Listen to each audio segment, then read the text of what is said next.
towards. Okay, yeah. Mm. So again, remind you here talking about the 12 link dependent origination, and just one time counting it. What are the 12 and 12s, right? The first cause is ignorance. Then next, um, either compositional factor or karma. Uh, then consciousness, which is connected to the life. So then after that, taking, the having body, taking body, which is included in four heaps, right? Beside the form. Um, then all these sense faculties are arising. Next, it's just like how we birth, right? So after that, sense faculties arise. Then contact. When sense faculties arises, then it meets with the object, right? That we call contact. And then after contact, the feeling, uh, then craving, then grasping. Um, so then taking birth, then aging and death. Isn't that 12? Right? Ignorance, compositional factor, consciousness, then we call naming form, which is the five heaps beside the consciousness, and then four. It's then after that sense faculty, um, contact, feeling, and then craving, grasping, birth, uh, aging, and death. We counted as one, missing one. What's that? Uh, Becoming. Oh yeah, becoming. Yeah, becoming. So yeah, craving, grasping, then becoming. Yeah. Then after that, aging and death. Yeah, that's the 12. Okay. So we finished talked about the ignorance, which is the very root like cause of all this suffering. And then second, we also talked about the karma, or how producing um, how we experiencing through by the different causes. And then last class we talked about consciousness, how it looks like, and what is the example for consciousness. So from today, we're going to talk like the left tutorial dependent attention. So let me read this. First one is naming form. Naming form, the form is our body. The name is here, feeling, and then discriminations, and then another, like you call the compositional factors. Um, this three we call name, because these three we just recognize by their concept, not that we can see it as like a form. Therefore, just give it name as here, give concept as a name, naming it like say these three name, right, and then form. So okay, so in this great ocean of birth, aging, sickness, and death, body is like the boat. Consciousness is like what called? Oarsman. Virtues and evil karmas are like the oars. Okay. So this is how actually giving body, and then boat, and then we'll call the oarsman, then oars. So this is the karma means our actions is the oars, and then our consciousness, which is that actions, right? The action leaded by consciousness and thought or motivations. It comes by that consciousness called as an oarsman, and then their consciousness staying within the body, without any form, the consciousness cannot be there. So needed some kind of basis to stay. So therefore, the body is like a boat. And then what results comes, what experience comes is birth, aging, sickness, and death, and so on, right? So, so if we're good to know that all have a connection each other. So if you move one things and then everything's moved, right? So if you do not know the connection each other, then you will be expected, okay, I move this, then I have to move again another part. I move another part. That's a start, then takes time. So therefore, it's better to good to know that all this connecting, what has a related to having experience with her is suffering or happiness. The both has a produced by many cause and conditions. And those cause and condition is actually connected with this experience, right? So therefore, having experience is not just simultaneously arises as just comes. It is takes time and it's produced by many different cause and condition. And then it's good to know what are those cause and condition.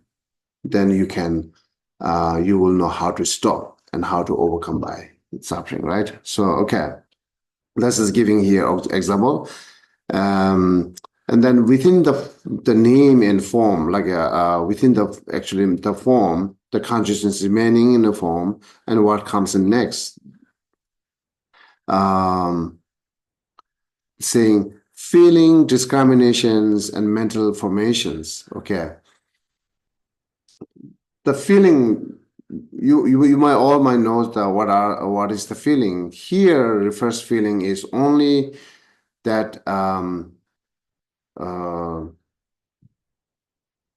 the mental state, conscious, one of the mental faculties, which is part of the mind, and that only the absorbing the only three object, which is pleasure, unpleasure, and neutrals, right?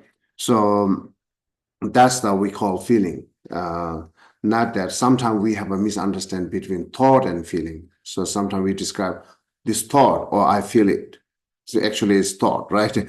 So for us, it's big difference, feeling and the thoughts.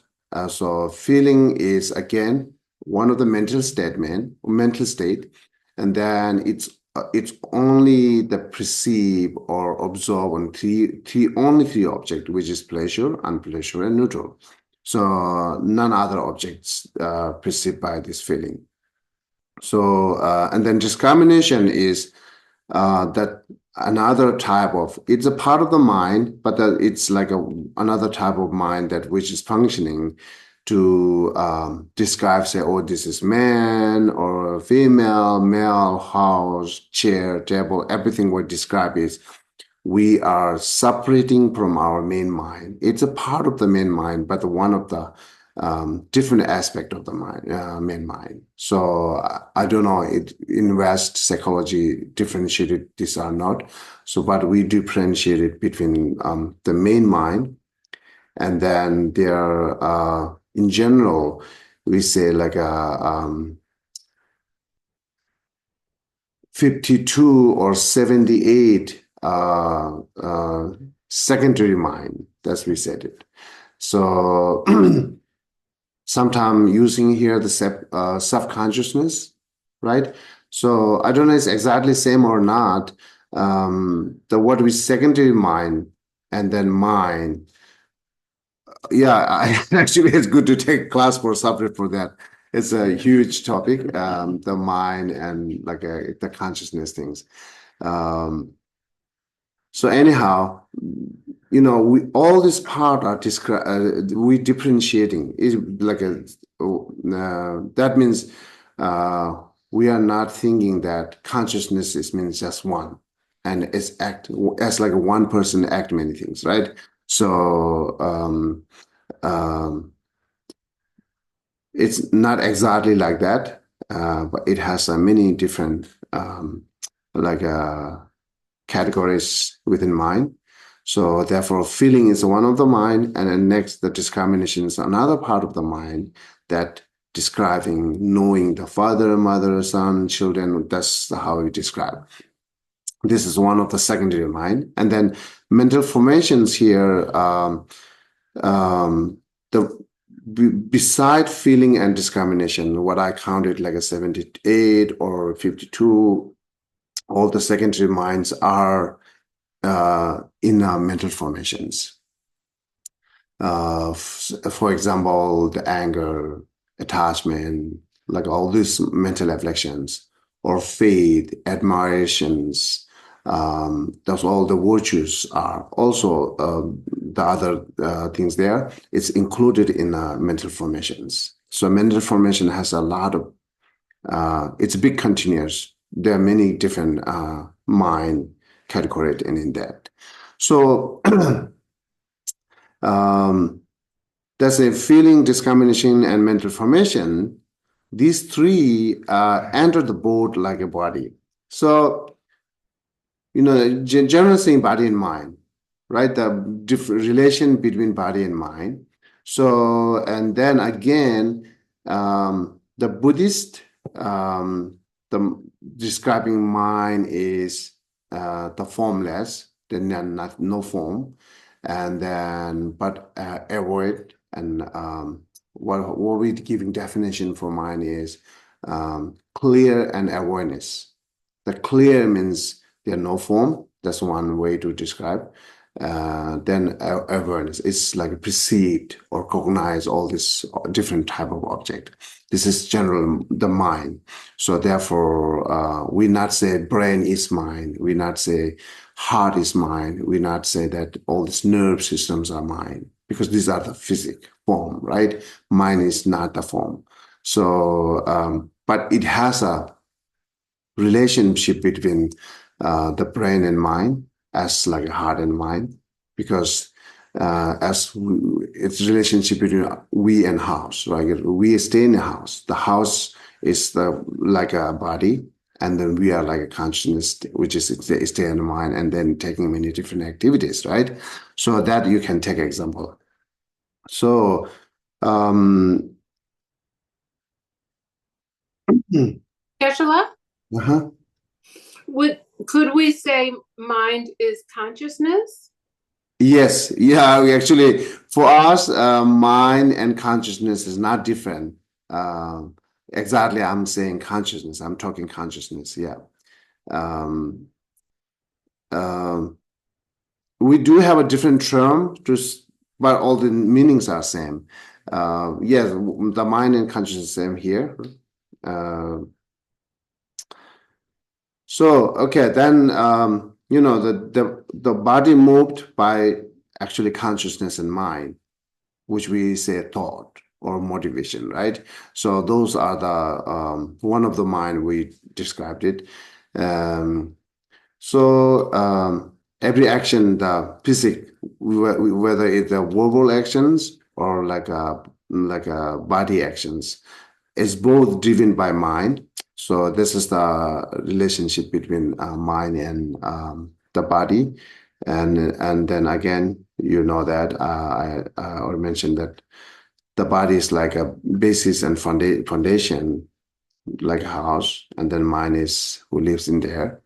This is saying here that these three enter the board-like body, and then it's back. Feared, right? The back and forth by oarsmen.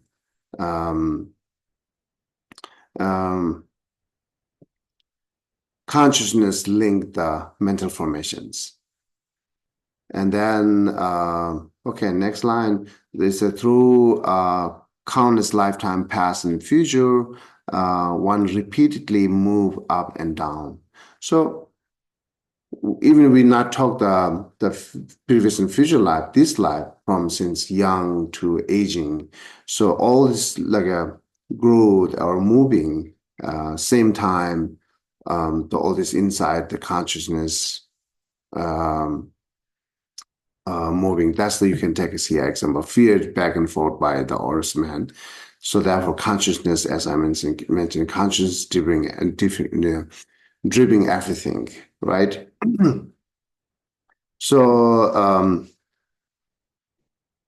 if we really observed carefully, then you will realize every single movement, it's kind of like the consciousness giving us signal. So, okay, standing up. I want to standing up, then we are standing up. I want to sit down, and then we are sitting down.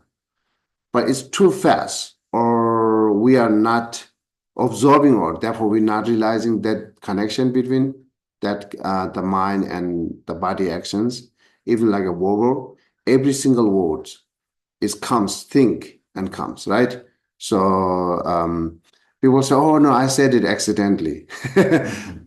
That means not saying I'm thinking. What do you think? Right? So accidentally right now, yes, but you do have a thought either like a previous or moment in the present. You might have a thought. Otherwise, it's not comes from your mouth. Maybe you think before month and then you have this thought in your mind. But today we're talking, it's not really related with that topic, but it comes to your mouth. But then we say accidentally because it's not related with the topic. But you think it continues because you have a thought, right?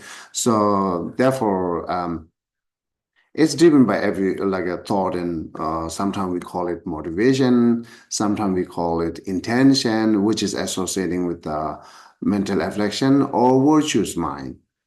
Could be there sometimes that intention, motivations are associating with the mental affliction most of the time, actually. And then sometimes we could be connected with the or driven by virtuous mind, right? Faith and admirations or aspirations, kind of these things. So therefore, it's good to know that consciousness is driving everything. So every single actions, right?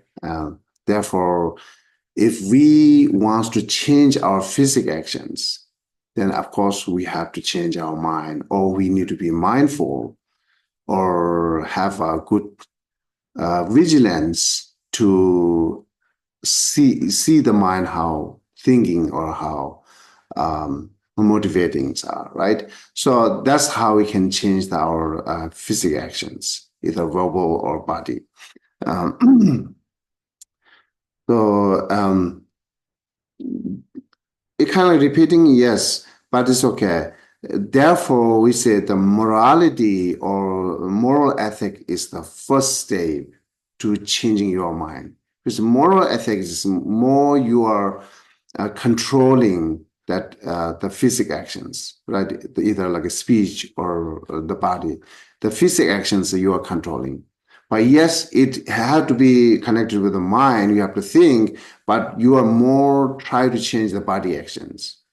And once you try to change the body actions, then it makes your mind easy because the mind, once it become a habit, your habit, like I said, virtue actions or good actions, when it's turned into your habit, body's habit, then your mind don't need that much energy to put back. So that much your mind is calm and relaxed, that you can use for concentration, build it up, kindness or compassion. That easy. This is the step. First, moral ethics, then change your concentrations. Moral ethics will help you to not manifest constantly those mental afflictions. And then concentration, moral ethics are reduced. Moral ethics are reduced our those mental afflictions, anger, and those things, right? And then after that, if you build it up, the good concentration in your mind, which makes you calmness, and with the kindness and compassion, also you can generate those things, cultivate those things. Then it's help you to not manifest it those mental affliction, which we counted as a cause of the suffering, right? Those are not manifesting. And then based on that, if you want to further eliminate, we do have an antidote and path for eliminating that. Reaching that much is huge goal in our life. So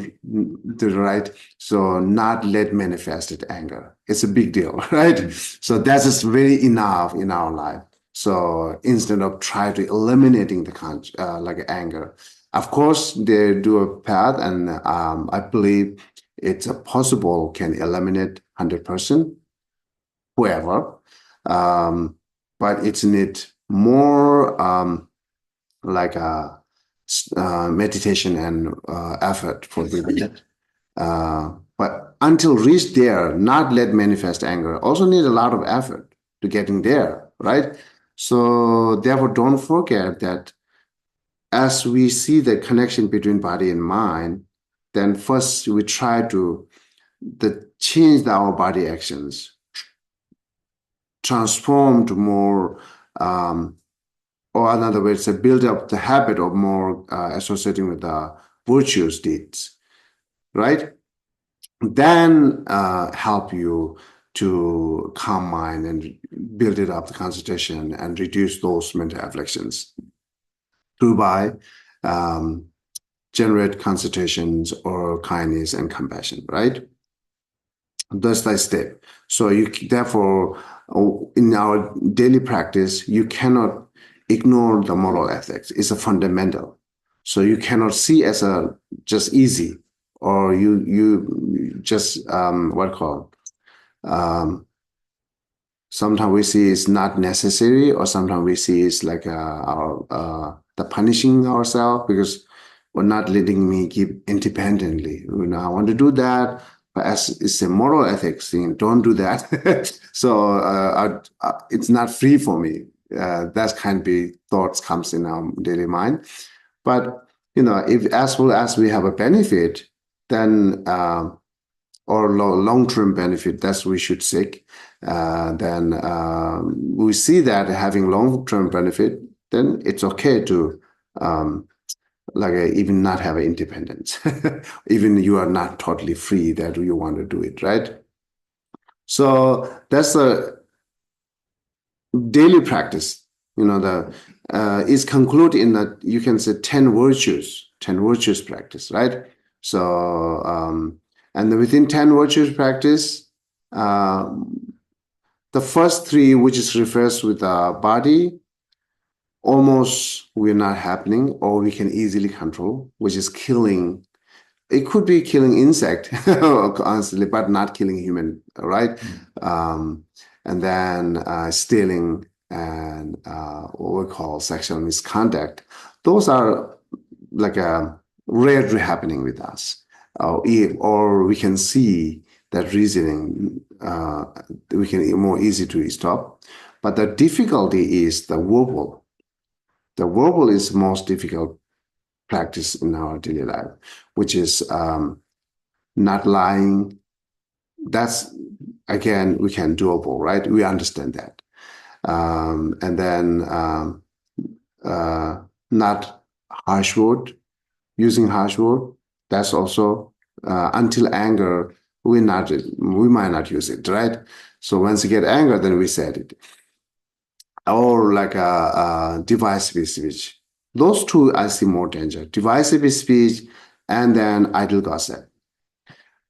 Many people don't think these are important, or it's part of moral ethics, or I should engage those, because idle gossips makes me more happy. It's my spend. My time will be the past easily, or so on, so on. And then that's how we think, and therefore we really not see important to stop idle gossip. We see, instead of that, we see the opposite. Idle gossip is necessary, right? So that's how we think it. And then divisive speech, we not notice, even we try to help other. Sometimes your honors could be the divisive speech, right? So whatever you knows, and you talk directly to the person or community, and so many information would be there, which is harm to each other, or we devised each other. Okay, so it could be someone takes as a blame, and then who said, oh, that person talked in this and that. So then automatically the person who, when hear that word, okay, that person talked these things, and then it's directly hurts someone, right? And whoever hurts, they hear the person name, they know the person, then since then they change their view to that person, say, oh, that person is bad, right? But we do not have an intention to make divides between these two, but it's become that way. So therefore, we should careful to bringing information in this like a community while we're talking with other, not too much judging to others. So that will be if you too much judge, then it will be the becoming divisive speech, right? So okay. So tell me, what do you think? Geshe, do you think that's why the 6 perfections kind of go from the most physical to the most mental? So generosity and ethical discipline, very physical, patience, some physical, some mental, and then effort and concentration and wisdom are all mental. It could be the different way, the definitions. The Buddhist definitions, all 6 perfections is mental. These are the action. Right. What I'm giving is action. It's not the generosity. So generosity is here. I want to give. I'm just no stinginess there, or no attachment, right? Or like you have a mind that 100% wants to give without any condition. It's all this mind. This is the actual generosity. And then actions help to giving or what something they're doing. So yeah, the action is not part of generosity. Actual generosity is the mind that giving to others. This is the actual generosity. Yeah. So therefore, you completing generosity or you become a perfection of generosity is not that the sentient being should be and who need it, and then all this whatever you're giving, it should be and. It's not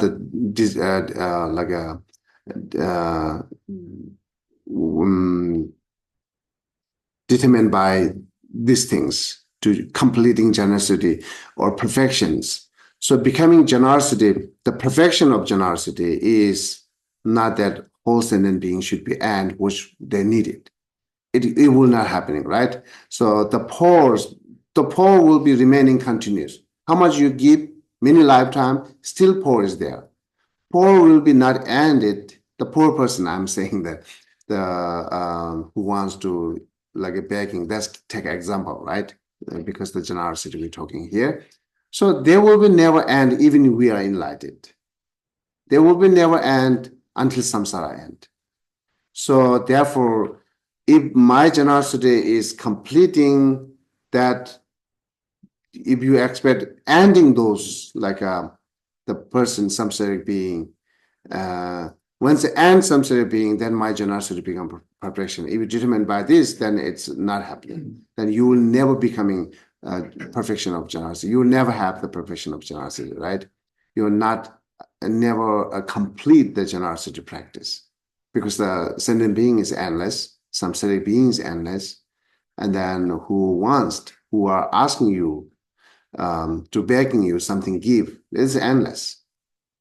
So therefore, generosity completing or not completing is your mind. Every single time you are free from stinginess, that mind is free from attachment completely. That's we count it the perfection of generosity, and then what we call complete generosity practice. Yeah, that's all mind. So also all these 6 perfections are mind. Yeah. As well as morality practice. Morality, body actions you would not kill, is that body action is not the morality. It's part of that. But the actual morality practice is your mind, okay, shouldn't kill it. That motivational thoughts, not steal it, right? Those kind of things is actual moral ethic. In Tibetan, we call Sungwe Semba. Sungwa means the mind which is trying to protect. That's the definition of morality. So therefore, everything if we make most of like practice, if you make related with the mind, also we're making here Buddhist, we're making related with the mind because it's kind of like a when we drive, the wheel will be the split it and then string go here and there. The main is engine, right? Right. When the engine is not run and all others not run, same. So our body is like a form of the car, and then wheel and string, and then actual mind is the heart. Main engine is the mind. So therefore, if you fix the main engine is perfect, and even body is like a damage, still runs, right? So that's how it goes, and then. Therefore, important part is, as fixing the engines, we fix our mind. That's the important, yeah. Okay. So I tried to talk the moral ethics, which is like a divisive speech. Idle gossip with that we all knows, and then I don't have to repeat it by even this part of repeating it. So divisive speech is maybe we're not clear with it, right? We think I never use divisive speech, but many times we're using it. As I give example, right? So you are so honest, not thinking what affecting to others, not thinking it's harms to other or not, just say it because thinking I'm honest. That could be the divisive speech. And it could be the harsh word. Even you're honest, harsh word because it harms to other. Divisive speech because after that, the people perspective change to see that person's and then don't want to stay with them, don't want to close to be them. So because of your information, right? So yeah. But what do you do when you're honest and you know it's going to be divisive and you're also not supposed to lie? Yeah. So like, you come to my house and say, do you like the dinner? You're like, it's terrible. So you can say, no, that was awful. Yeah. Or you can say it was delicious, but it really wasn't. So like in those situations, like how do you prioritize or? The best, less talk. Let's talk. Less talk, right? Yeah, it save everything. It save everything. And then, yes, even sometimes food is not delicious. We're saying it's delicious because we don't hurt them, right? It is not the white lie, but still, it's okay to do that. So, yeah, so that's all always I'm thinking best, like a less talk. Less talk is always safe. It's not connected to anything, right? So no using harsh word, no the device species, no lying, because you're not talking. Then all this comes and not happening with us. So, but sometimes yes, we are connecting with all this samsaric being, and also ourselves as a contaminations, both body and mind, and then places contamination, partners are contaminating nations, and then dealing with it. Sometimes we might need to use that some kind of non-virtuous actions to seeing some kind of benefit, talking as a lie, But the best thing is not lie. But if you see some benefit, then that their technique or idea way to lie. But if you do not know, but at least you should know it's benefiting or harming, right? But not see as temporarily. Also, you see long benefit will be better. Then your lives makes better. So just temporarily, and in the future it's hard, then better be honest or not talk, right? So, but I'm not encourage you to lie, right? Bend the truth. Just bend the truth. Yeah, yeah, that's possible. So that's I'm thinking is usually talk less or not too much associating with the group to talk, So those are the safe, right? Therefore, that the one of the practice to how to make our morality practice better, is this text continues saying, choose the solitude place, right? And choose the solitude place means not saying cave or mountain, right? So it's more stay away from that who's builds you that kind of bad habits. So that's saying it, yeah. Okay. So again, that's very danger, the divisive speech, and then we will not notice, or even we don't have an intention. It's oftenly happening. Therefore, we have to be mindful and careful to how to control divisive speech, right? So some are clear that we know the divisive speech. Okay, if I talk this, then they will not together, right? Better not say it. But sometimes we not know. So, for example, say that's a lot of happening in everywhere. Say one of my relatives, right? Say husband and wife. One of them is my relative, which I have close to them, and the other side is not, right? So one of them, my biological brother or sister, husband or one of them, right? And others not. But as I'm supporting that, either the husband or wife, one of them, when I support it, then saying, okay, this person is not really good for you. That person is doing bad things for you. Every single things. That's kind of like a 1 time, 2 time, 3 time. We think I'm supporting to my brother or sister, right? But same time, it could be ruin their life. That's why we need to really be careful. But question might be there, yeah, I see this is really happening. It hurts them. It harms them. The incident of divisiveness, is there any other solution to make better? That's we have to find the first, right? So if they're at the end, nothing to do, that's divorce is not difficult here. So therefore, we always choose the first step to more harmonious unity, right?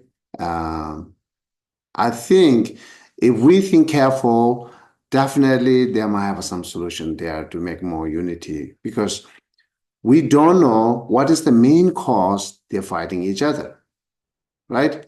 If we know, then we can fix that problem, be more harmonious, right? So instead of knowing that, you only see the feeling, or you, like say, take your sister, your sisters and their her husbands, then you only know her feeling. You only know the one side word. That's the most danger, right? So therefore, your empathy and everything goes to the sister, and based on that, you try to encourage her, and then same time blame to others without knowing all these situations. That's very dangerous. It's a lot of happening with it's daily life everywhere, isn't it? Right. So therefore, if you really want to involve in their life, best listening both sides. It's important, right? So one side will be talk their emotion, their perspective. It's not really necessary that you know actual situation, right? So if you see the listening both sides, then you can see what is actually problem. And based on that, how we can help, right? So that's always the first step we try to be together, more happy, instead of use the divisive speech, right? Is it clear? Any further discussion on it? I've been in a situation where my sister and her husband get into a fight. She comes to me and says how bad he is. Yeah. So I take my sister's side and say, and then they get back together and they're happy, but I'm still the bad guy because I said something bad. So to me, it's just better to. Yeah, that's true. Well, also somehow you have the same, like I do have someone asking me their life, guide, and then my guide was always like, oh, be calm, it will be okay. You think that. It's not blaming other and here. You fix here and there, right? Yeah. So then sometimes they're tired. No, I'm not going to ask you. I'm not. I know what you're going to say. They want you to see it solid. Then they take as like a useless, their device, because their motivation is angry right now, and they want to know some kind of things how they can defeat it. Then advice. Actually, we know it defeating each other or fighting each other cause more problem in future, right? So therefore, try to calm. But the emotion at the moment say, oh, no, I want to defeat them. I want to overcome by that. I want to win. Yeah. So something give me advice that I can win, right? So, but gentleness, the ultimate way that you can win, but they will not take it because they're not see directly connected. So they're not see result that far, right? And then they really want to see result right now. Either that person is cry or say begging you sorry. Until then, you have to fight, right? So okay, anyhow, this is the daily life, and then so as we are learning and then try to practicing, so that need to care for these things, divisive speech and other things, right? And then I believe they're always their best solution, good solution there to become a more happy, either like a couple or single, whoever, right? Okay.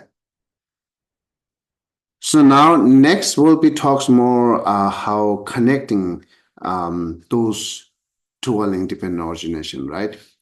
We say in twirling, the first are the cause, second are the result. And then it's happening right now because of that. You're dying because of that. You're suffering right now because of that, And then that also connect to the above. That connect to the above. All go up to the root ignorance, right? The root cause, which is ignorance. So that kind of things, if after all this dwelling dependent origination, then we are meditating on it. So thinking like from ignorance to up to the aging of death, and then reverse the back and forth, we're thinking back and forth, right? So the forwardly thinking, okay, ignorance leads action, action leads birth, the birth leads that becoming form, and so on, so on. When I try to stop ignorance, then action will be stopped. The bad action will be stopped. If a bad action will be stopped, then my a bad birth will be stopped. That kind of things. We are, just knowing one time and sit down repeatedly meditating carefully. That's the different things, right? I remember. Last time I saw the one video, and I thought it's good to mention in our class, because when we follow the instruction, many times we are not following the instruction. We think I'm following instruction, right? While we're doing practice. And then even you try to follow, but you're not 100% following it. So for this example, it's very good. He's saying that the family is there, right? The father, sister, and then mothers was there, and then maybe their brother asking, okay, repeat after me. Let's say 1, say everyone 1, and 2, 3, right? Everyone repeated. Then he said, what is the after 4? Then everyone's saying 5. Is this repeating? Not repeating. No. You should repeat after 4. Everyone's saying 5. That's not repeating. This is how happening with our practice, actually. Not following exactly the word by word, and then line by line, and then step by step, not following that. So this is how answer comes, 5. Then you change. You're not following, right? So therefore, I thought it's good to mention in class this because many times you hear one time the word, and then when we repeat it, you're not listening because say, I know that, right? And then same time you might be missing something good, important information while you're not listening because thinking I know that. I hear it many times. I know that. So even I know what really going to say on it. We should observe every line and every meaning. Those help. Even the studying time when we study it, if you really focus on every single line, you can see that even teachers talking error, mistaking, right? So you can see that because the like a 5 minutes before says something, and after 5 minutes, totally different thing saying it. You will know that because you are observing line by line, right? Otherwise, teacher say it, then you accept it, then you will never see the mistaking what teacher talks, right? It could be the danger in our life because we are finding something change our life, some good instruction. That good instruction was like it is mistaken or wrong, then you are not really getting some result there, right?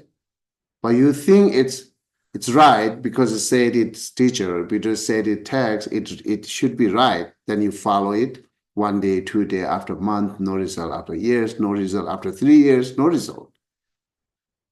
Then you're not blamed to yourself. You're blaming either teacher or text, right? You're not blamed to yourself. Oh, I didn't observe well. I didn't listen well. You're not blaming that. So that's just really happening. Therefore, I'm repeating a lot of these things because it's happening even today everywhere, right? Yeah. Okay. So now here, I switch a little bit, like a few lines. This first, what I'm reading right now is like actually if you look the commentary, it comes the letter. But I take it before because make like try to let you know that connection. The first is first, second is second, third and third, right? So here, we'll read it. Chupa, maybe you can go scroll down below. It says third, as for the sixth sense basis.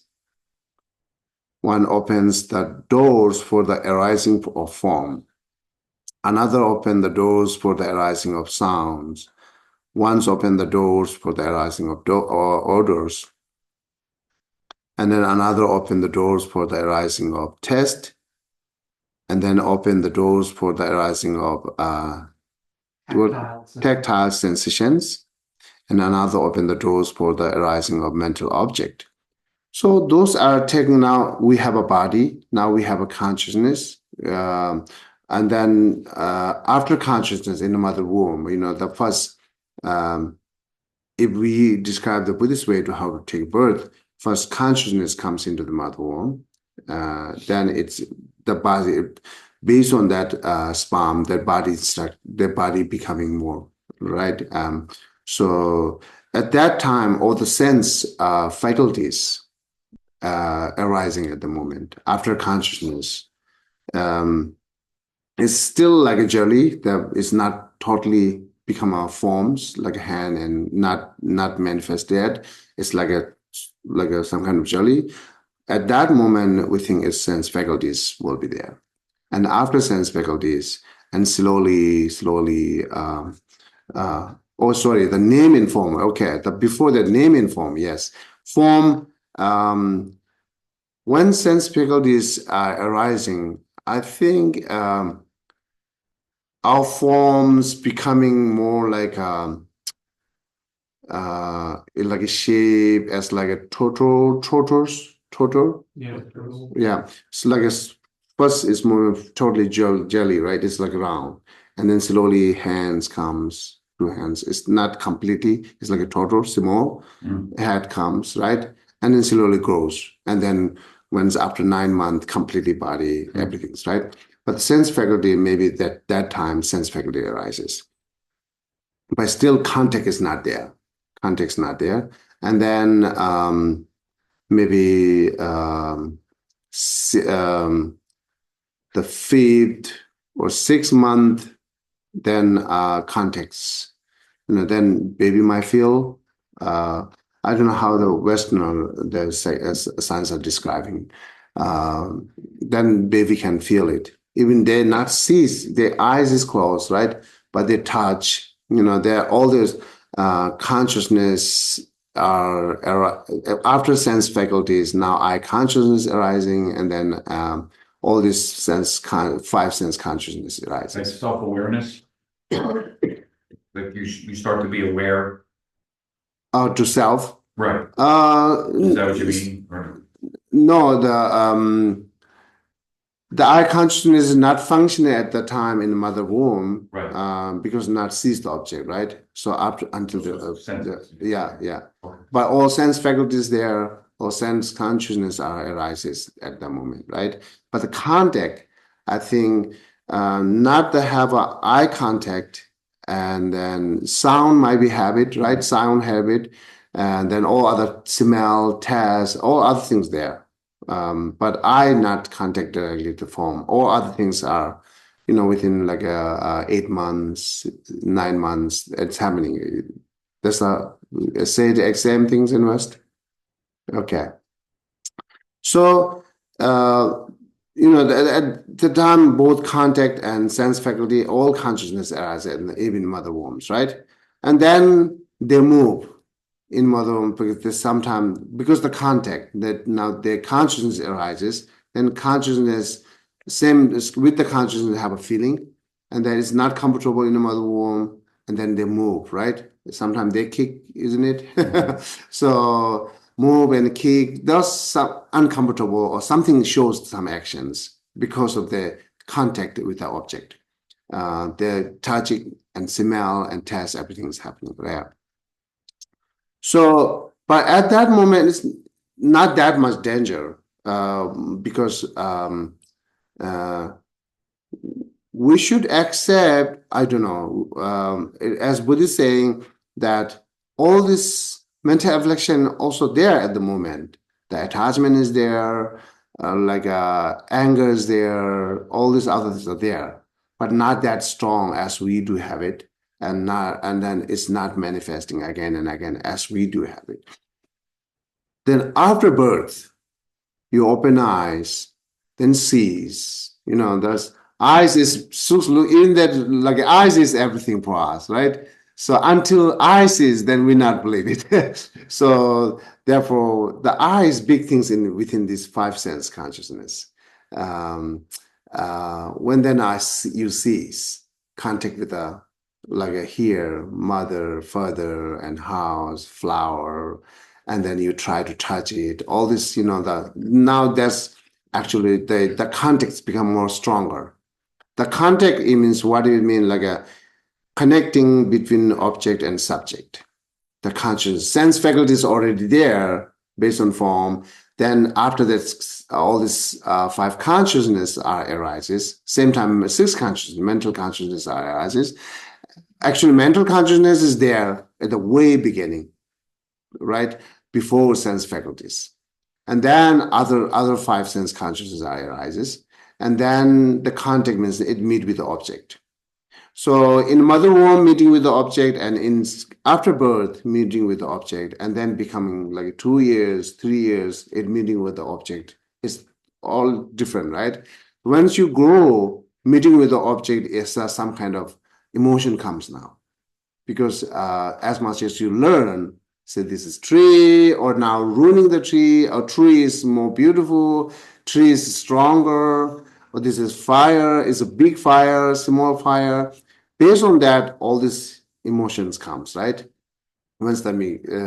Therefore, what I try to say is our contact is makes all this emotion change. How your contact is becoming more stronger, that much a feeling brings you, the feeling, right?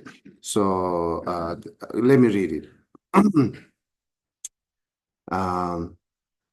Here say now opening the door means opening all this consciousness and then contacting, And then here's after you contact, and then what happening here? Consciousness rushes, right? Rushes. Oh, consciousness rushes toward all these doors. It differentiated form from with the attachment and aversions.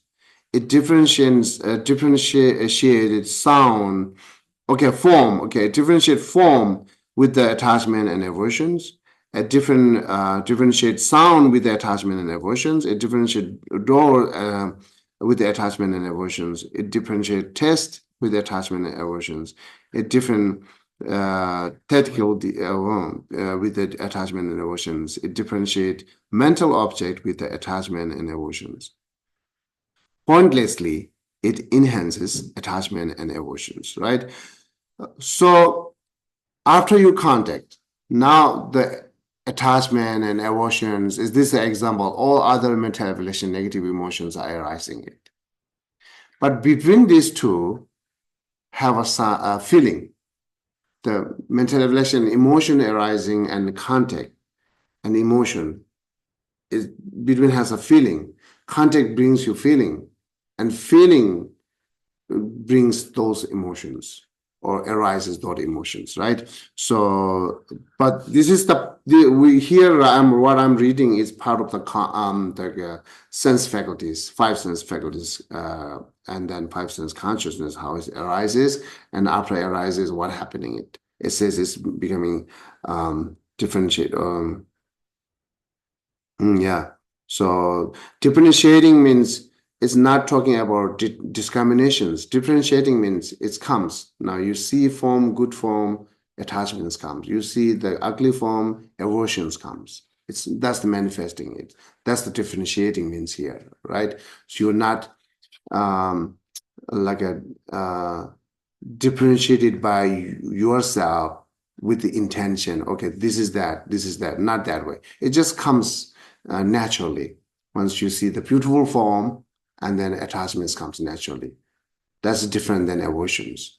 And then same, you want to see the unpleasure sound, the criticism or some kind of unpleasure sound, then your aversions comes. It's different than attachment. So that's how it's differentiate mania. And then all these other emotions comes based on how you feel it. So this is part of contact. And then here now actually describing here the link, connection between, and then finally what experience comes here. Geshe? Uh-huh. A question. In this paragraph, how come neutral does not arise? Why is it only attachment or aversion? It's a giving example. Neutral, yeah, neutral comes, but it's nothing to, we don't need to know specialists. These things we need to know because it's how it brings suffering to us. So is neutral a better feeling than attachment or aversion? Yeah, it could be, yeah. Okay. Yeah. Thank you. Yeah, I say yes, it is better. Neutral emotion, I don't know, neutral emotion there? That when we say neutral, sometimes the negative connotation of that is that you are Whether you're not negative emotionless. or not positive. Yeah, then you're emotionless. I mean, that could also be negative That in thoughts, some ways. yeah. Neutral thoughts, But, yeah, neutral thought not let you arise any kind of like a bad negative emotion or good. Yeah.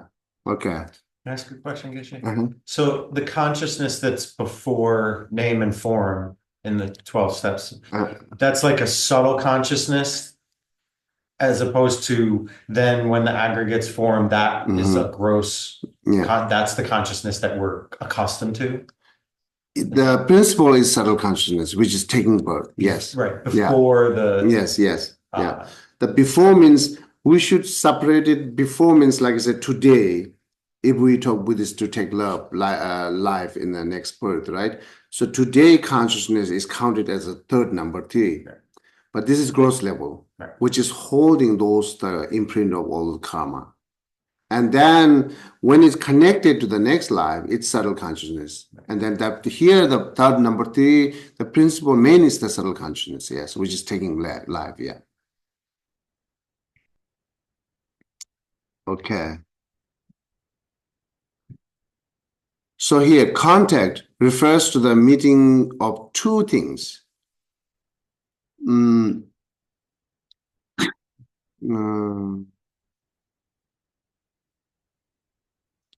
From their initial meeting, contact arises. On this basis, feeling of pain and pleasure ensure. So now he's talking about after contact, then feeling comes, right? So contact means now you hear the pleasure sound. This is the contact, and then some feeling comes there, whether it's happy or unhappy or neutral. One of those could be, right? And then, or you hear the unpleasure sound, again, different feelings comes. Again, one of these 3, right? So unpleasure, maybe most of unpleasure's feeling comes, right?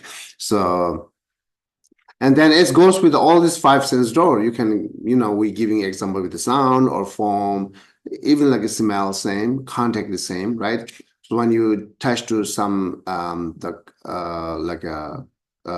some cushion or some cloth, it's very smooth, right? That contact, that smooth is contact. And then it brings you feeling, oh, how nice. The feeling is pleasure, right? And then that feeling, pleasure feeling, then after that, where cravings comes, or one of the mental affliction arises. It's desire, attachment, I want it now. It's how beautiful, I want it. So that's the saying here, right? The base of feeling and pain and pleasure ensure. On this basis, craving is here giving again example. Craving, what's that? Proliferates. Huh? Proliferates. Proliferates. Increases. Okay, sorry, I'm not prepared for this pronunciation. Okay, anyhow, so now the craving is one example, right? It's not, instead of craving right now could be the anger, aversion, right? So could be the jealousy and all this mental affliction. We look at the more majority things in our daily life. But is the other side, we do have a virtuous mind. Again, contact brings you feeling. That feeling could be brings you virtuous mind. See, right? Say, okay, you see, for example, Dalai Lamas, your eye contact to Dalai Lamas, and then you feeling some kind of pleasures, and then see admirations comes, right? And rejoicing comes. So those are the virtuous mind. And then you see some kind of the temple, and then you want to sit down and bow down.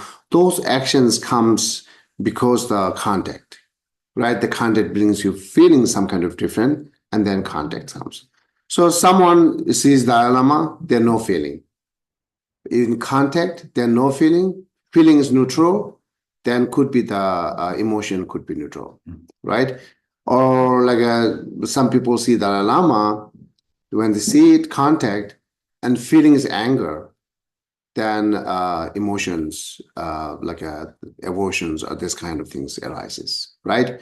So, and then like feeling unpleasure, sorry, not say feeling anger. The feeling is unpleasure, right? Unhappy, then anger and aversions comes. So, the one person can be, brings you all these different emotions through by the different 3 feelings, so only 3 feelings I'm talking here, right? The pleasure, unpleasure, and then pleasure included happy and all those things. And unpleasure is both mental and physical, painful, all these things. And neutrals, again, is included both mental and physical neutrals, right? So therefore, it's good to know that when I mention the pleasure, you should include it both physical and mental pleasures as well as unpleasures, right? That one person can change your different emotion through by feeling, actually, right? And that feelings comes by contact. If you do not see Dharanama, there's no contact, then I'm not saying you don't have a forever feeling, but you don't have a feeling with that person, right? Because no contact. You might have a feeling with the other things, what you see it, but as we take this as example, there's no contact, then no feeling. No feeling, then nothing air, like any emotions, and no experience at all, right? So let's say in the world, so many things we don't know. We didn't see that. We don't have any feeling with them. So therefore, based on that, we will not have any experience, either happy or suffering within these things, because we do not have a contact, right? But basically, it's all the experience is coming whoever we have a contact, right? So a stronger contact, more feeling, right? So everyday contact, then more feeling comes there. Yeah. So that's how I change it and different. So, but basically you should know contact arises, you have feeling. And that is the moment what we need to control before emotion comes. If you not control at the moment, the pleasure feelings comes, right? Then you have an attachment. Once your attachment comes, and then you're getting more worse and worse and worse. Or other side, if the anger comes and getting more worse and worse, right? So this is the time when you contact same time what your thought associated with it, or what you have to think when you contact with some things. So, or you should realize, okay, now attachments comes. It shouldn't. It brings me more suffering. So you just control and try to reduce at that moment. Then you will see that person same again and again and again. At that moment, as you try to change your thought or perspective, even you have a good feeling, the pleasure feeling, but your perspective change it, then rest of things not really comes. This experience and suffering experience will not comes, right? So this is the reason to understanding connection each other's, right? The way beginning, if you stop at the way beginning, it's very easy to stop next hour. So if you do not try to stop the above cause are, previous cause are, then very difficult to find the stop actual experience, right? Yeah, once anger arises, then nothing to it. This is saying here, right? And then wait, okay. On this basis, aging occurs. On this basis, oh, do I read this? Yeah, on this basis, evil karmas comes as path.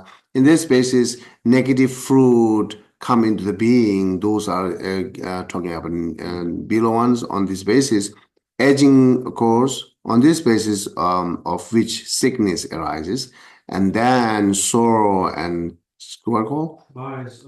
Cries of limitations, with fear of death, one sufferings, unhappiness. Since follow a birth, it is nature. Nature allowed to die. No power can avoid it. Death will come, right? So I think you might remember Buddhist practitioners are more fear to take birth rather than die. But in natural us, more fear to die. But we don't have any fear for taking birth, right? So this is, if you not take birth, you will not die. So then what are you talking about that? Who have control on it, right? So yeah, we in text say, when we say nirvana, this is the controlling. Anyhow, so, we should have more fear to cause instead of the result, having result, right? Because when causes arises, when we try to let arises the cause, then of course we cannot stop the having result on this, because the cause is completely there, and there are no way that you can stop the result when cause is completed, right? So this is the how we debating in our monastery. Say, okay, example, every cause is completely, it's necessary result comes. Then it's certain. It's really certain. Then why? Then how? It's giving example. Okay, now it's filled, and we put the like a seed, the corn seed, and then water is there, soil is there, sunrise is there. Definitely, that's the corn will be there rises. Then we say, how about that? If in the middle some birds comes and eat that seed, what happening? It all causes there. So that's kind of debating we do. And then further, a lot of debating, they have some kind of conclusions, but the conclusion so far we say, is there any cause and condition, complete cause and condition? It always gives result. So therefore, we should have more try to stop to have cause, or have more fear to creating cause, right? Instead of you worry about the result. This is how we need to go it. And then you see this connection, right? So, and then you can read it again, and you can bring next time the question if you see, do not clear on it, or you do not see any connection, the previous and the follow-ons, or you do not see there's a cause and result. So then good to discussion on it. So otherwise, so far we can take above the cause, and then as a feeling is cause, then emotions comes, cravings comes, right? Once craving comes, then okay, maybe I will read the next one. The second, when the tongue is giving individual example now, right? Second, when the tongue comes into contact with the delightful sweet flavors, without cognizing reality, through the joining of the tongue and taste by means of the consciousness, perceptions of taste are experiences. Upon such experiences, one craves and grasps. On this basis, attachment and becoming come to pass, and its dependence upon this suffering arises. On this basis, one decays and dies. So again, saying here, like once you have craving, and this is also time you can stop before grasping comes. Right now, at the way moment, when you contact, it's time to come some kind of feeling. You can stop to having some kind of feeling, right? Or once you have a feeling, you can stop to have some kind of emotions. Not that difficult at that time. You can still doable. But once you have some kind of emotion, still you can do, or you might have an energy to stop next. Grasping comes. Grasping is not just I like it, it's I want it, and I want it now. This is the grasping. So if you try to change that I want it, but not necessary, because it's not going to change in my life. It's not losing anything in my life, but I can still survive well with happiness. Why I need it. So that wanting, if you can stop, then it's not turned into the that liking is not turned into the wanting, right? So then that wanting not turned into the becoming stronger that I want right now, right? It will save you all this different emotion, different actions. Otherwise, it could be turned into the danger after that I want now. And you might be fight for someone to having this, or you might be need to steal for having this, right? Or you might be like a bankrupt to having this. It could be any possible, right? So those actions comes because the desire really want it now. So you can do anything for that, which is lot of danger things. So then very difficult to stop at the moment. It's still doable, but difficult. Once grasping comes, then very difficult to stop. Rather than once feeling comes, you not let the arises any emotion, attachment, right? So craving, if you not let the arise the craving, then grasping will be the easy to stop. At that moment, also it's too easy to stop to craving at the first moment when you feel that I like it. So at the pleasure feeling, and then next craving come that I like it. So at that moment, it's more easy to control or change it.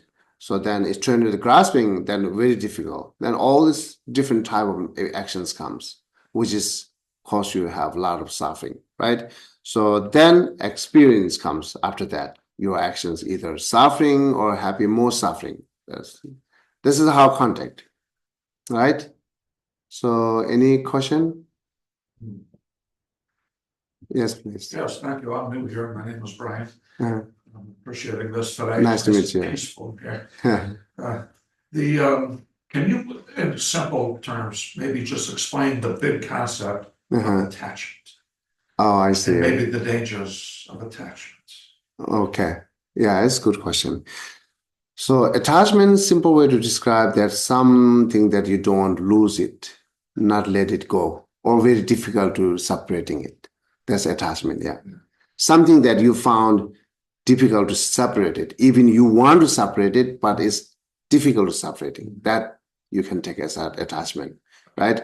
So then if you difficult to be separated, then you see the suffering there. Right. So when I have maybe bad feelings toward another person or resentment, in a sense, I have an attachment to that person, right? Yes, yeah. Not a good attachment, but an attachment. Yeah, not good. Not good to have this as like a resentment.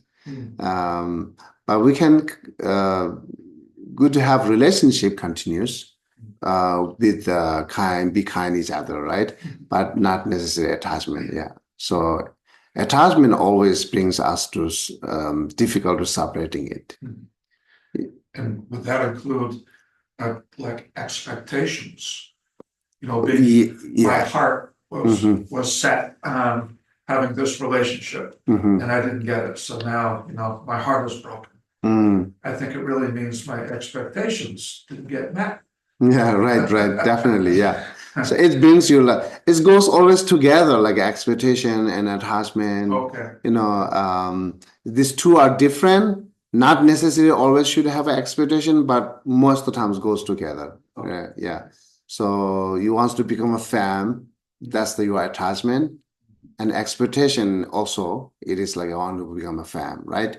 And then your attachment could be I want to become a fan because I need a power. Your attached could be on power. Or I need the money. You are attached to the getting money. Then your expectation become fan. That's the connection between families and expectation and attachment. Yeah. Yeah. So this is a simple way I'm giving usually example. The attachment is used as a glue to glue, right? To plywood. And then if you put thin glue, you can separate easily, right? If you add a lot of glue, without having damage, you cannot separate it. It has to be one of this damage. You have to break it on it because that's glue. Crazy glue. Crazy glue, yeah. Don't add the crazy glue. So the thin glue is attachment, but crazy glue is also attachment. But it increases. The crazy glue is becoming your attachments way increases. Then almost difficult to separate it. Yeah, it has to be damaged. One of these. Yeah. Then it's become a damage, it's suffering then. Yeah. Okay. Any other question online?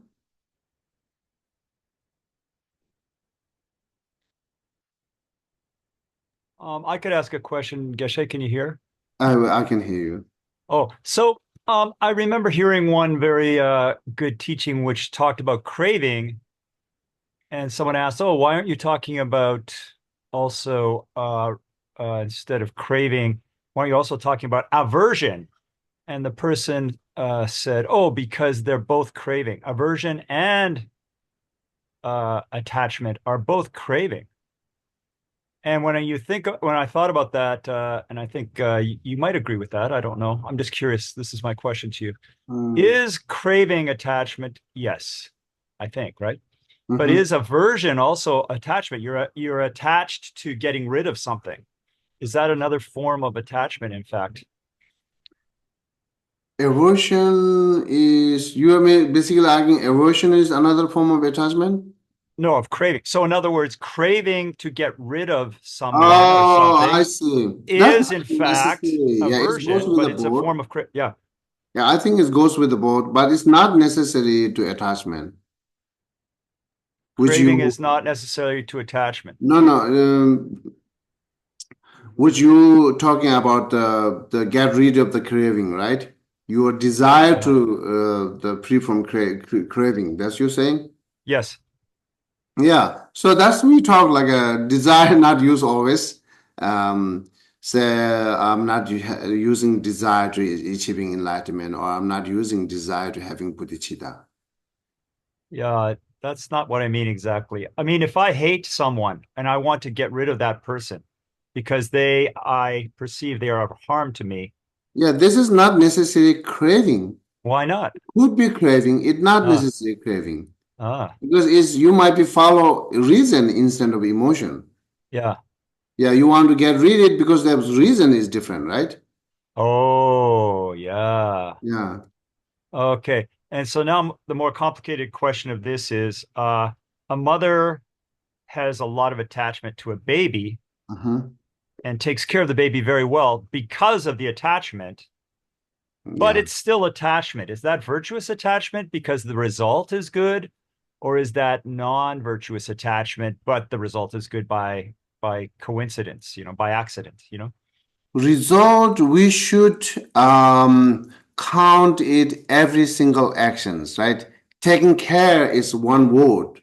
How taking care? Every action is the taking care part should be counted as a result. Then there are so many taking care way is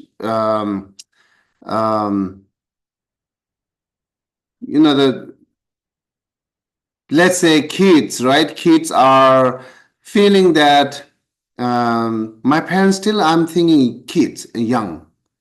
That's the parents' feeling, right? That's the kid sees.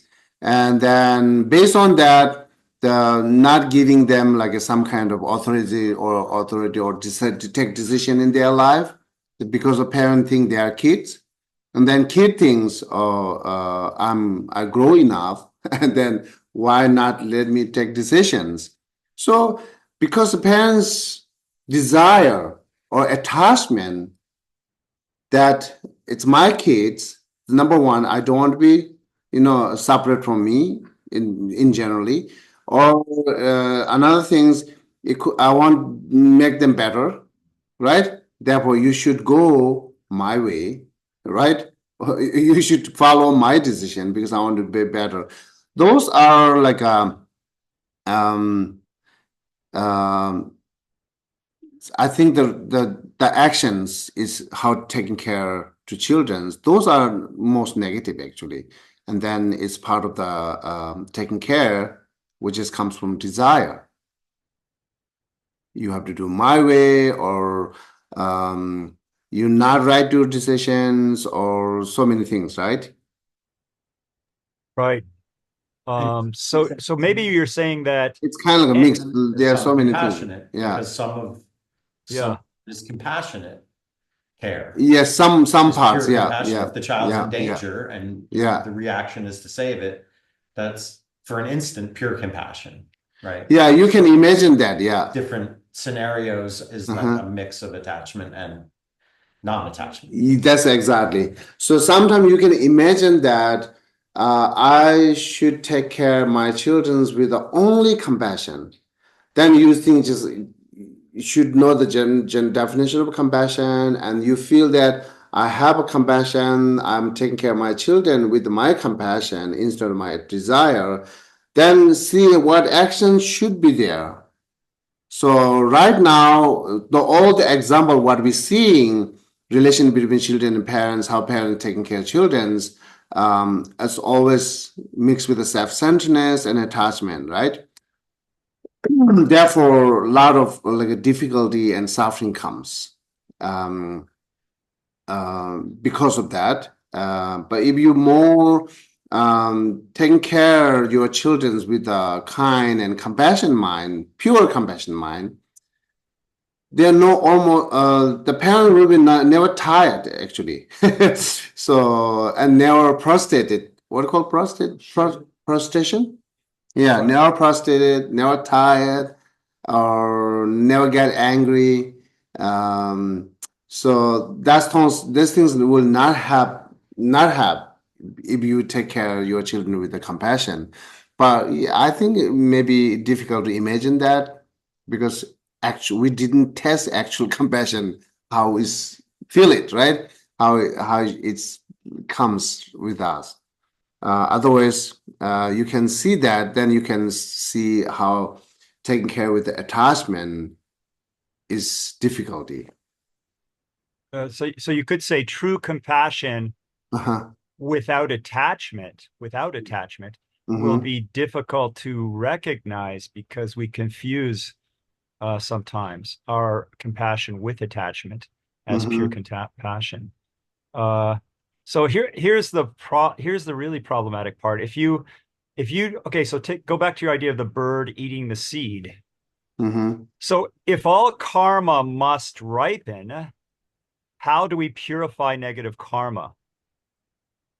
And going back to birth and death, is there a way to purify the cause of death in the same way we could purify negative karma? And when I say purify negative karma, we think of the action of purification as perhaps, doing a Vajrasattva practice of the 4 powers or something like that. Yeah. So I'm just curious, is there a way to purify the cause of death while we're still in this human form? And I think you're going to say, well, enlightenment. Yeah. Of course. Part of karma that you already mentioned what the Vajrasattva with the 4 powers. That's good. But another cause of the purifying of death is mental afflictions, right? So the cause is mental affliction. It's not you can purify with the Vajrasattva your mental affliction. You must apply some kind of antidote for that. You need to practice for applying the antidote. That's how we need to reduce all this anger and other causes of death or suffering. So is the only antidote for death not being born? In other words, not having rebirth? Yeah, definitely. So because if we become enlightened, yeah, go ahead. Sorry. It says we're taking rebirth. If I talk associated with Buddhists, we're taking rebirth because of karma. Yeah. Right? And then when ignorance stops, no karma there. If no karma there, no rebirth there. So no rebirth here mentioning is our ordinary rebirth talking here, right? Our ordinary rebirth is without choice. It just comes, right? We cannot choose the place where you should rebirth. We cannot choose the parents who I take it. We do not have any choice, right? So taking rebirth under the control of something else, nothing your own. This is the suffering. So therefore, we can definitely reduce or eliminate that part, which you're taking rebirth without any of your control. So once you eliminate that root of the samsara, then you will becoming independent. If you want to take rebirth, you can take it. If you take different form, you can take. It's more independent from because you are free from suffering, samsara, right? Right. Yeah. But so then, if during this human life, you achieved arhat or bodhisattva, arhat, like no more craving, no more suffering through having direct perception of emptiness and other things, and you became free from all of the causes, you would still have to die. There's no way to not die. It's just you'll be a no more returner. You won't be reborn. Is that the truth? You mean this lifetime? Yeah, if you achieve bodhisattva enlightenment, full enlightenment, while you're still alive, you not die? Of course you die still. You still have to cast off this body. Is that correct or incorrect? Oh, okay. This is complicated to answer for that. So what we're saying is, if you attain any power and a path, or if you completed all this attainment, then dying or not dying, you have a control. And then I don't know, it's good to take an example or not. Dalai Lama right now saying, I'm staying 110 years. I don't know how he can say that based on our ordinary thoughts. But when we look at the Buddhist perspective, we believe that, yes, he can do it, right? If ordinary we look at, then it's complicated. How he can decide that, right? So that Buddhist way to look at, then we believe he might have attained that power, that whether he can live or not, because it's like a big commitment actually, right? Yeah, and deciding that is actually, as I said, big commitment and big risky, but this is the possible. If you free from all this samsara, or if you attain all this nirvana in this lifetime, then yeah, you have to change the body. You can do it, or it's good to change the body, because the body is still contaminations, right? You good to change the body, but not necessarily you have to die without your own control. You can die with your own control. Thank you very much. There's a question in the chat. Oh, what's that? Thank you very much, sir. You're welcome. In a modern job, how do we decrease actions that we must do at our job that increase attachment or non-compassionate actions? As a manager, I have to ensure my coworkers are doing their job, even though they may be going through a hard time. Is there anything that we can do to avert this, or to act more in line with compassionate or non-attachment actions? Okay. You know, when we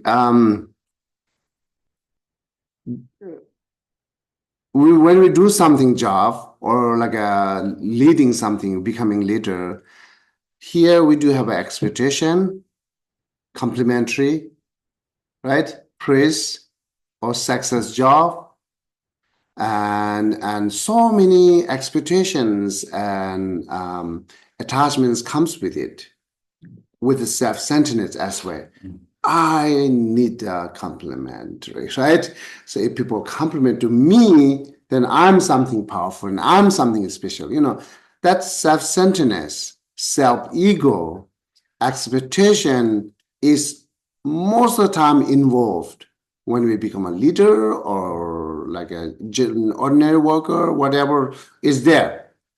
Once it's there, then actually those things like attachment, self-ego, expectation makes you hurt, not the people makes you hurt. Right. Is this the answer? No, I think that this person is saying, like, okay, I have to ensure that the company is functioning properly, and somebody, their parents just died or something like that. So they're really in a state where they're not a high functioning person. But yet, because the manager is only one person, they need to ensure that the people around them are doing their jobs in order that the company is continuing to function correctly. If this person is kind of underperforming, maybe they're thinking about, they're dwelling on the fact of their sadness and things like that. But yet they have a job to do. How can this manager, get this person to, actually, work well, even though they might be going through a difficult emotional period in their life, and not commit any kind of wrong action while, encouraging them? Some employee has a very difficult situation, right? And as a manager, so how let them be continuous work? Yes. How can they keep Because they have an emotion strong. That's difficult. That's difficult, I guess, right? So it might have a different solution. I cannot say everything, but what my thought, number one is difficult, right? But usually reducing emotion or changing our sadness is worry. Instead of waiting time, let it go. If you want to be more faster, then advice and giving more good reason is the one hope. Always give them good reason and encourage them is the one hope that could be release their sadness sooner than waiting up to the time, So after years, after 3 years, sometimes long periods is automatically disappearing, right? But that's too long. And then if you during the movement, maybe encourage them to give good reason. And then that good reason means whoever leading that should know good reason, then they can say it, right? If they do not know, if I have a lack of education to advise someone, but I want it, but I cannot do it because of my problem. I have a lack of education to say that. So then helping them, I should go and read book, or I ask someone, or I like a more practice that I can give better advice and better encourage through by good reason. And that's how it helps. So otherwise, don't say no worry is not enough. We know no worry, don't say. Reason something like a hits in their mind. So that brain, then they just ultimately take long breath and settle down if possible. So I'm thinking, yes, they give good reason to encourage. Thank you very much. That answers my question very well. Okay. Yeah. Okay, then I'm going to stop here. I have a next class. Have a wonderful day. Yeah. Thank you. Thank you.